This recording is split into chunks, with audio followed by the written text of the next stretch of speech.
ভাই, এখানে সেলিম নামে কেউ আছে? জানি না। সত্যি জানো না নাকি ভয় পাচ্ছো? আমি সেলিমকে চিনি। কি হয়েছে জানতে পারি কি? কি আর হবে, ওর মরণ পাকা গজিয়েছে। কেন, সেলিমকে আপনার পাকা ধারে মই দিয়েছে? হ্যাঁ দিয়েছে। ওর এত বড় সাহস, এলাকায় বলে বেড়াচ্ছে যে আমি নাকি ওর বউ।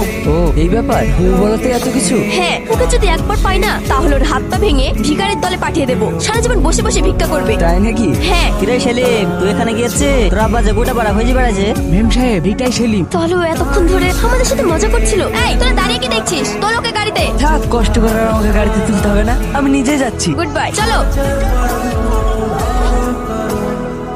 ভাই, এই দেখো এই ছেলেটা এলাকার সবাইকে বলে বেড়াচ্ছে আমি নাকি ওর বউ। তাই নাকি? দেখে তো বেশ ভালোই মনে হচ্ছে। তা হঠাৎ আমার বোনকে বউ বানানো শখ হলো কেন ভাই? ভাই, তুমি তোর সাথে মজা করছো। গ্রামের লোকজন আমাকে কি বলছে জানো? আমি কিন্তু ওর শাস্তি চাই। হ্যাঁ, শাস্তি তো হবেই। বল কি করা যায়? শোনো ভাই, আমাদের যে ছাগল গরু খামার আছে, আজ থেকে ওটা একে দেখাশোনার দায়িত্ব দাও। প্রতি পূর্বার বৃষ্টিতে ভিজবে, তবেই বুঝবে মেয়েদের সম্মান নিয়ে খেলা কি জ্বালা। এইটুকুই? আমি তো ভেবেছিলাম আরো বড় কিছু। আপাতত এটাই থাক, পরে বড় কিছু ভাবা যাবে। ভাইজান, আপনি ভুল ভাবছেন। কিন্তু শিলে এই পাশের গ্রামের বাড়ি, আমি ভালোভাবে চিনি, খুব ভদ্র ছেলে।